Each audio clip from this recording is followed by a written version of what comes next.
Hi, this is Vu Lee, General Dentist here in Lake Forest, California, and this is the VPR 501. Here are my instructions on how to use it.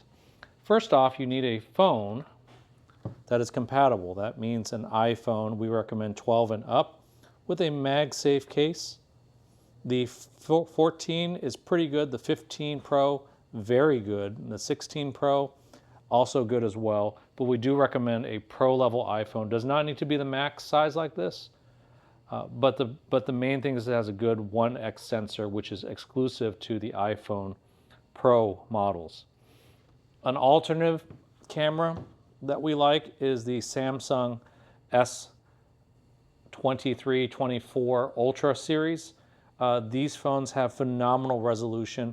If you're shooting posterior pictures of just 3 or 4 teeth, the Samsung is unbeatable for resolution. For color fidelity, the Apple is going to be a better camera. For full arch photos, they will both do fine.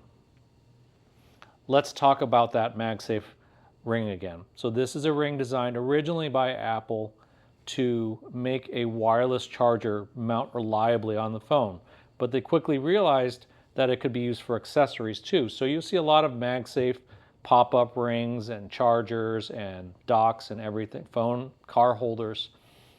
We've decided to put a very strong ring magnet right where this red ring is, or it might be blue or yellow, but we've printed a ring into the back is to show you where the magnet resides inside the VPR. So match your magnetic ring here with the magnetic ring here, and the phone will lock on quite tightly. If it's off by a degree or two, that won't affect your picture very much. You just have to make sure that the main lens here is in the middle of this large aperture and you'll be fine. I'm going to go ahead and show you how to turn on the unit and assemble it next. When you get the VPR, you will have the body, 2 LED panels, 2 diffusers, and probably a couple USB cords included in the package, along with some quick printed directions. The main thrust of it is we wanted you to learn from this video though. So here I am showing you how to assemble the VPR 501. First, start by taking this LED panel. For most of our users, we're going to assemble this for the right-handed use. What you do is start to find the power panel here, and you're going to assemble it by pushing it on right there. You're going to go ahead and find the next one, power panels, power controls facing up, slide it in there. These are made to slide in and out so that you can take them out to charge them. Also, you can keep a spare handy. That's in our Endurance pack or sold separately. So you could keep one charged at all times. The diffuser panels are what make the light soft and also what protect our patients from eye glare. Push these in. They should be initially tight moderately tight when you put them in. And they shouldn't need to be removed very often. If you find that they loosen up over time, you can paint a small amount of flowable composite and light cure it, and that will tighten up the grip of the diffuser panels. If they are loose right out of the box, please give us a call or email us info@photodontist.com so that we can arrange for a solution for you. And let's talk about how to turn on the unit. So when you get your unit, there is a power switch, brightness, and color balance. The same controls are on this side too. So when you use the VPR 501, both the controls are going to be on the right side of the unit looking up. Of course, if you want, if you are determined to use it in the lefty mode, just switch these panels around, mount the controls on this side, and you can use it as a left-handed device. On production units, you will see a brass insert here. That is to mount a tripod to it. Do not use the tripod holes in the lights to mount your VPR to a tripod. That won't work. Use the central one here. On the top of the unit, you will also notice a cold shoe here. This is to mount accessory things, typically a microphone, to the top of the unit if you would like some additional audio quality to your videos. Now, to turn it on, flip the switch to the right, and then flip this switch to the right. With practice, you can just do it on both sides at once by muscle memory. The dimmer is located in the central dial. Turning the dial to your right will dim it. Turning the dial to your left will brighten it. I like to have it about halfway bright. Okay, you'll notice it's about 3 turns to go from dimmest to brightest. So you can go 1.5 turns to get it in the middle. I know this is analog and our previous models were digital. What I've found is that it's so much faster to adjust an analog dial than a digital one. So we made that deliberate choice to go for quickness and ergonomics versus precision. Now, let's talk about our color temperature real quick here. So we've run some rough colorimetry measurements. The color temperature that we ideally want in most dental photographs is either 5500 or 6500 Kelvin. When we put these through the diffuser, we are metering about 7200 Kelvin. It's not very far off, and your phone can actually color balance that. But in order to make it easy, I would say you can keep it entirely to your right. That is about 7200 Kelvin. If you do one turn of your finger to the left, that will warm it up slightly. That puts it at about 6200 Kelvin. So what you can do if you want to not have any variability or fuss there, you can then just put a drop of hot glue there. This hot glue is nice because it's reversible. Do not use crazy glue. Do not use epoxy. I wouldn't even suggest flowable composite. Just take a drop of hot glue and glue it there, and that will lock in your color level at one turn, and that one turn will equal about 6200 Kelvin, which is just about where we want it to be. For the purposes of this, as long as you have it consistent, we can deal with it for things like shade, which will be a separate video down the road here as far as shade taking with the phone. Now, let's talk about using it on the phone app itself. Here we are with the VPR mounted with an Apple iPhone 16 Pro Max.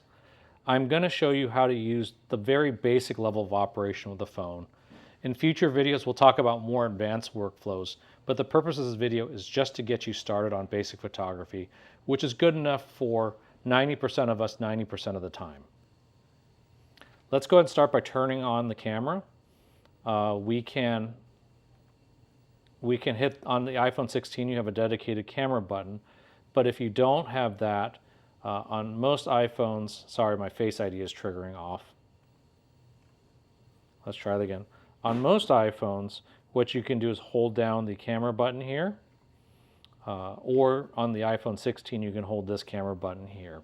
And you'll notice that this Type It On, even though it's only 10 inches away from me in real life, it looks like it's a mile away on the phone. It's too small.